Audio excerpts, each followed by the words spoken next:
Now, earlier this year, I got a chance to review one of my favorite 2-in-1 convertibles for 2024. And that, of course, is the HP Spectre X360, the 14-inch convertible that pretty much got it all right. I mean, it did a really good job there. I think HP hit it out of the ballpark, but I was also highly anticipating one of its chief competitors to come into the studio.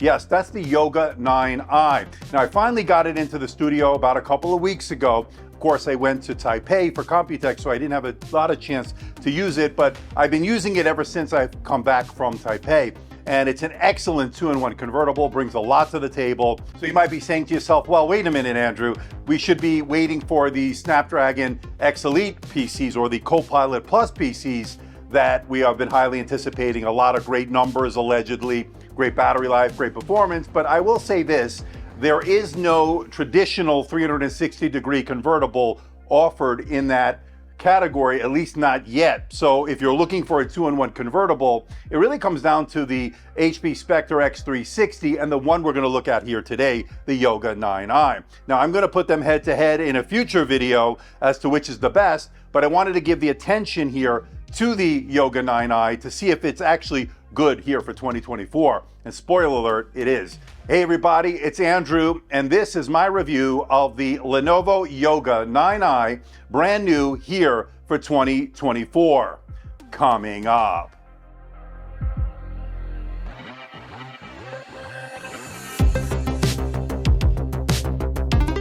Now, before we get to the unit itself, I just want to let everyone know, in the interest of transparency and full disclosure, I'm not being paid by Lenovo. I'm not being sponsored by Lenovo. All the opinions you're about to hear are my own. Lenovo is not getting copy approval. That means they're seeing this video for the first time, just like you. Now, this unit is on loan from Lenovo, and once this review is done, I'll be sending it back. Okay, now when it comes to pricing, the Yoga 9i 2-in-1 has a starting price of around $1,450 over at Best Buy. That gets you 16 gigabytes of RAM, a terabyte of storage, and a 2.8K OLED display up to 120 hertz refresh rate. That's a pretty nice price. But if you want to get 32 gigabytes of RAM, you can go up to a 4K display. Now that caps out at 60 hertz, so just keep that in mind. But that is on sale right now for $300 off for $1349.99. Now regular price is $1649.99. I'm not sure how long this will last. Now, as the date of I'm recording this,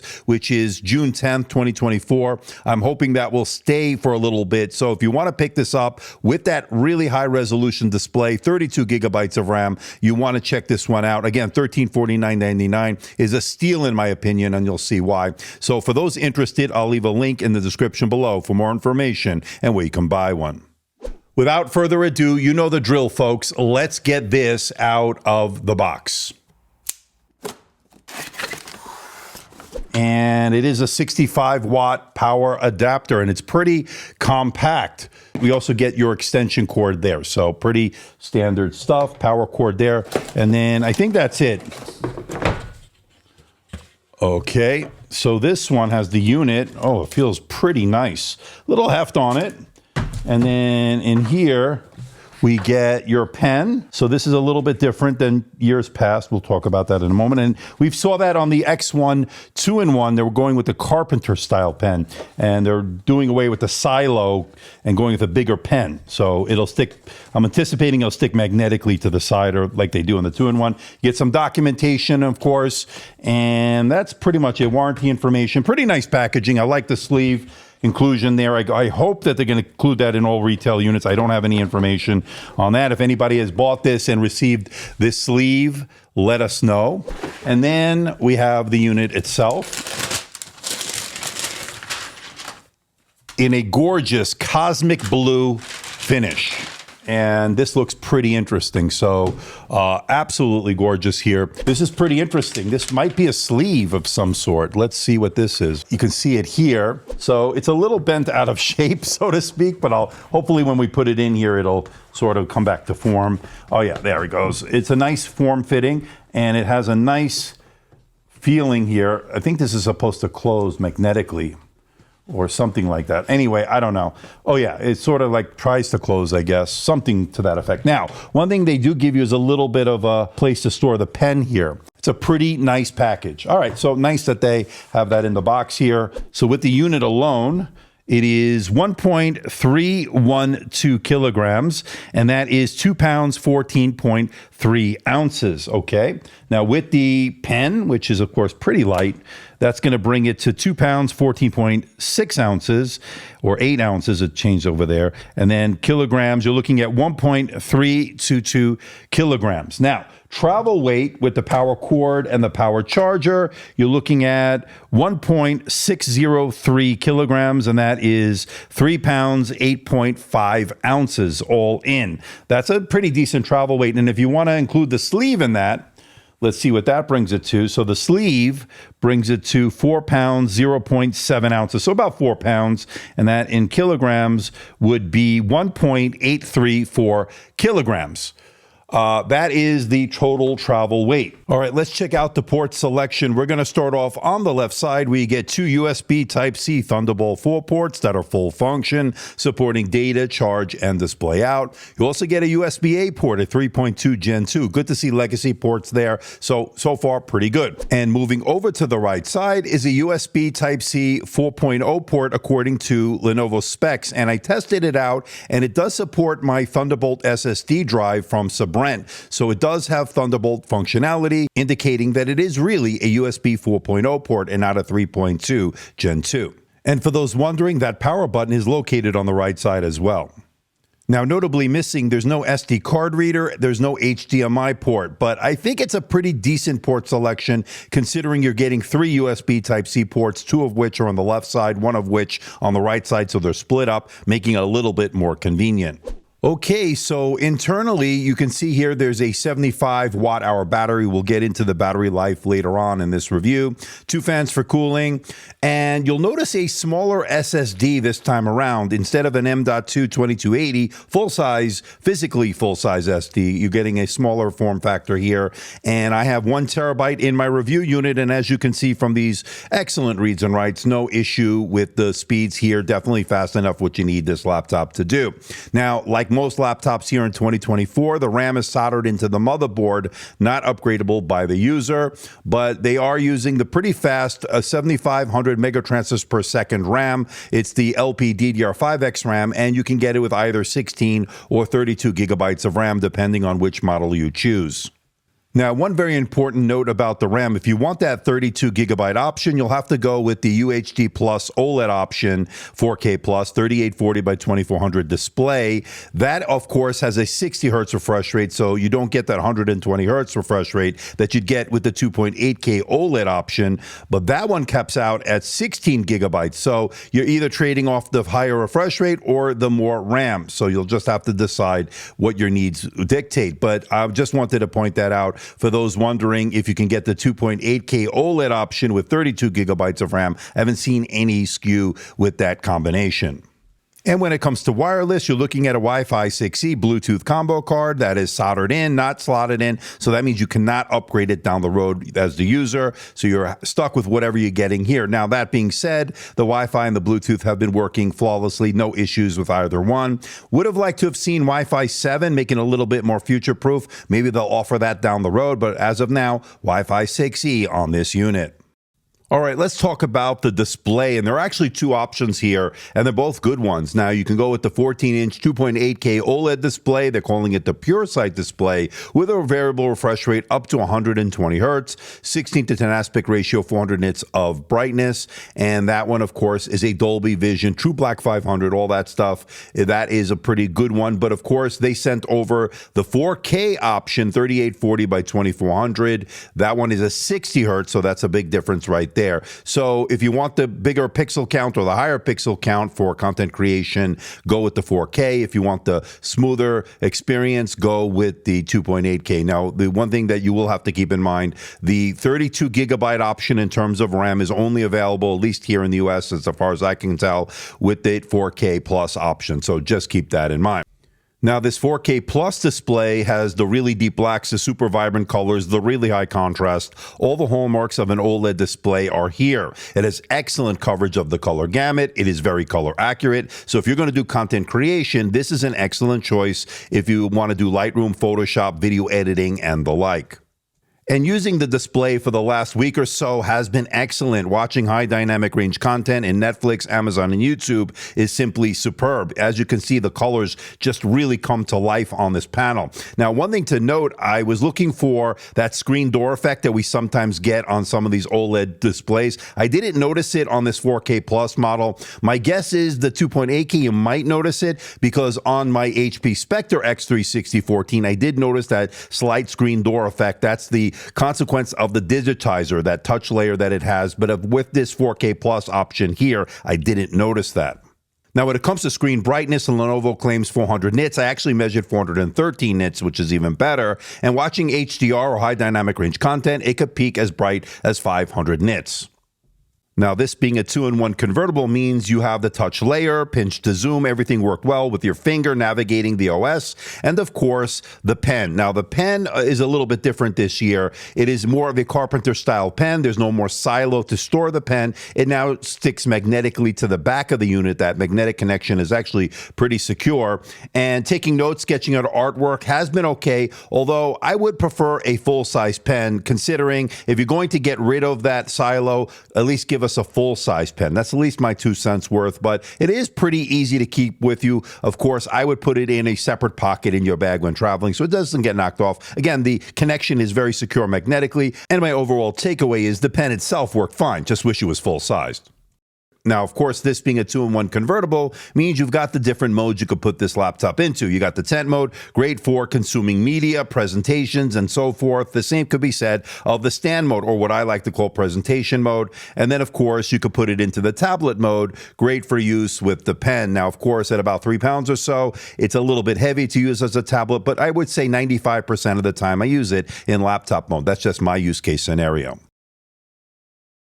So this is the improved camera, I would say, on the Lenovo Yoga 9i here for 2024. 2-in-1 convertible that is really top-notch, really nicely done here. So this is a camera that's capable of 2.5K video, so that's pretty impressive. What do you think about the video quality? What do you think about the audio quality? Now, it is an IR camera, allowing you to log in with face recognition in Windows Hello, which I like, of course. And there is a physical slider, a shutter switch above the camera module. I think it's actually pretty good, but I want to know what you think. Let me know in the comments section below. Now, this is a Meteor Lake laptop, so of course, there is an NPU to help out with things such as the background blur, the studio effects, all that stuff, the auto framing and all that. So we've seen it a million times. So the NPU does that here on these Windows laptops with the AI features and all that. So again, let me know what you think in the comments section below. All right, let's talk about performance. And the Yoga 9i is running the Intel Core Ultra 7 155H Meteor Lake processor with the Intel Arc graphics. And as you can see, single core is on par with other Meteor Lake laptops, and as well as the multi-core results here. A little less than what we saw on the HP Spectre X360, but nothing in real-world usage that you'll notice the difference. Pretty comparable performance, and that's what we'd expect with this chipset. Now, when I looked at them head-to-head between the Lenovo Yoga 9i and the Spectre X360, we're seeing very similar single-core performance, multi-core performance, and graphics performance on the Geekbench 6, and that's because they are running the same exact chipset, so we're seeing very similar results. No surprise there. And it comes as no surprise, the Intel Arc graphics on both, very similar results, slightly better on the Spectre X360, but then again, you will not notice it in real-world usage. So for the most part here, they are running the same kind of graphics here, and you'll get the same results.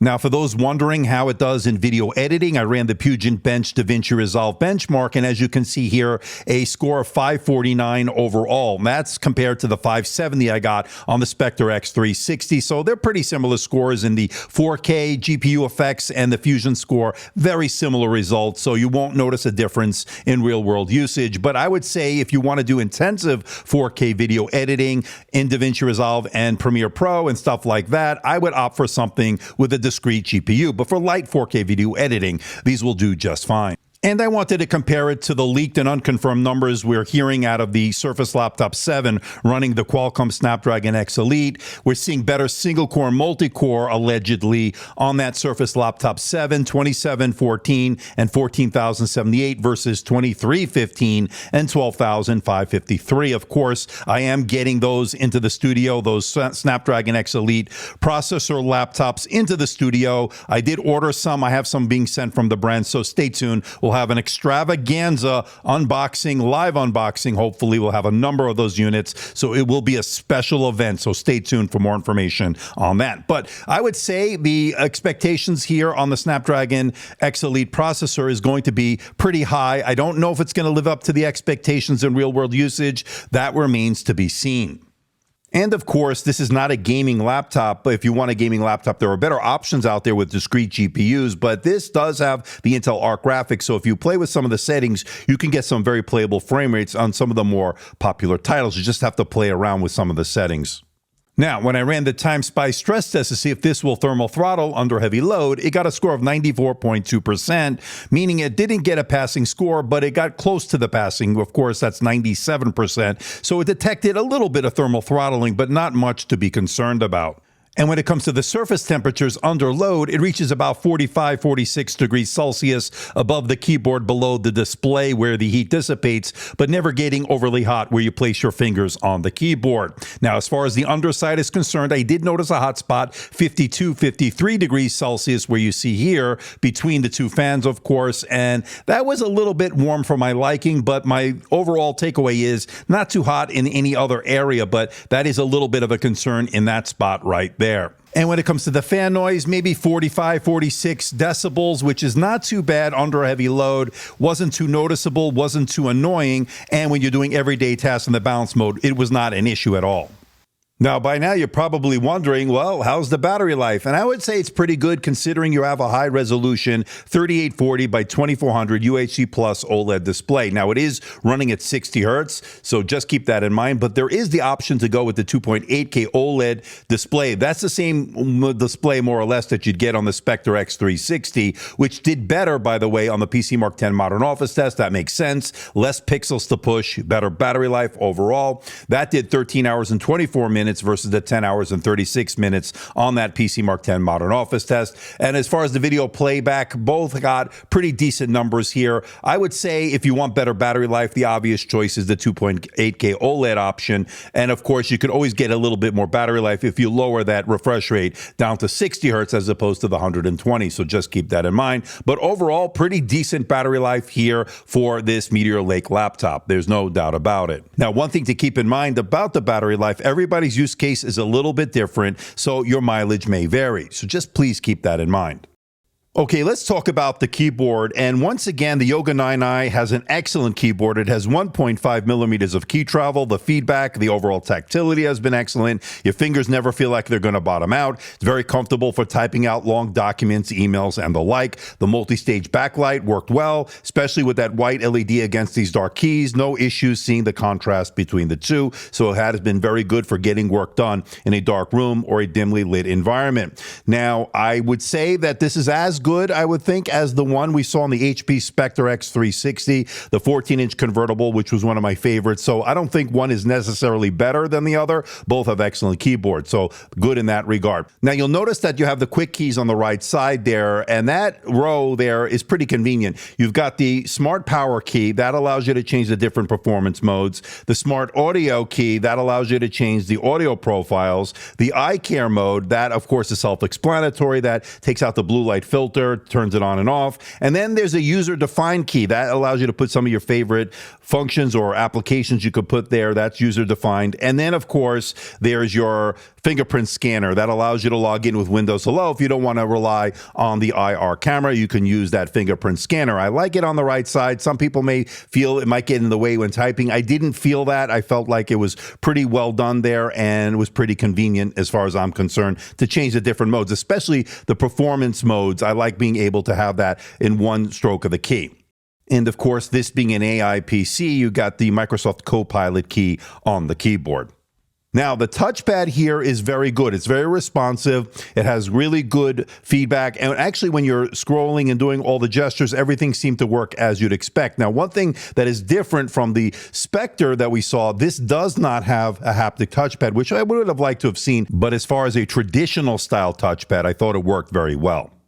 Now, over the years, Lenovo's Yoga line, especially the Yoga 9i here, has been known for its excellent audio, and that's because it has that rotating sound bar, which gives you the benefit of excellent sound no matter which mode you're in. So I like that option here. Now, the sound is powered by Bowers & Wilkins, and you got two 2-watt tweeters, two 2-watt woofers, and the sound here is actually really good. The volume is excellent, the mids are decent, and there's bass. So the overall sound for a 14-inch convertible is excellent once again. Now, I'm going to put it up against the best in the business, at least for now, although Windows laptops have been making a lot of gains. If you watch my channel lately, you'll notice that. But the sound is still the best, I think, on that 14-inch MacBook Pro in that 14-inch category with its 6 speakers. But I want to know what you think. You be the judge. You let me know what you think in the comments section below. Now, let's give them a listen.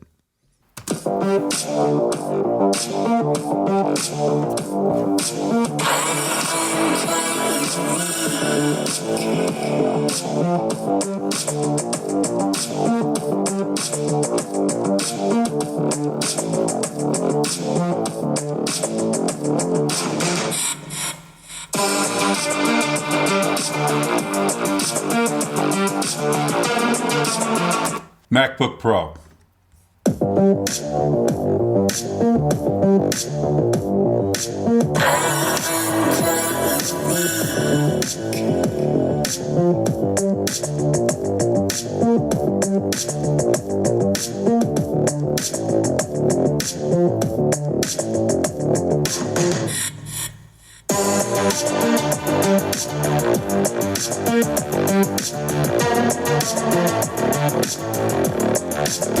Okay, let's bring it all home. What do I think about the Lenovo Yoga 9i 2-in-1 here for 2024? And I gotta say, this is excellent. And I know some of you might be saying, well, let's wait. Let's see what these new Copilot Plus PCs running the Snapdragon X Elite processors, what they have to offer. But one thing you have to keep in mind, none of those are 2-in-1 convertibles, 360-degree convertibles like we have here. So I have no hesitation recommending this as being one of the best, if not the best, 2-in-1 convertible here for 2024. It certainly is on par with the HP Spectre X360, which is one of my favorites here for 2024. I may just have to do a head-to-head, so stay tuned. That will be coming soon. But that being said, this is a lot to take in here. Of course, there's a great display here, 2 options for that, excellent battery life, we got some really excellent audio, and that gorgeous cosmic blue finish is superb. So I really like what they did here. A lot of pros and very few cons. So I highly recommend the Lenovo Yoga 9i 2-in-1 convertible here for 2024. So please hit the like button, please subscribe, please share this video. Don't forget to leave a comment in that comment section below. Let me know how I'm doing. Let me know if there's a device or something out there you think I should review. I'll do my best to try to make that happen. Don't forget to follow me on Instagram, Facebook, and X, the platform formerly known as Twitter. And don't forget to check out my website, amdtechreviews.com. So until next time, this is Andrew, and I'll see you in the next video.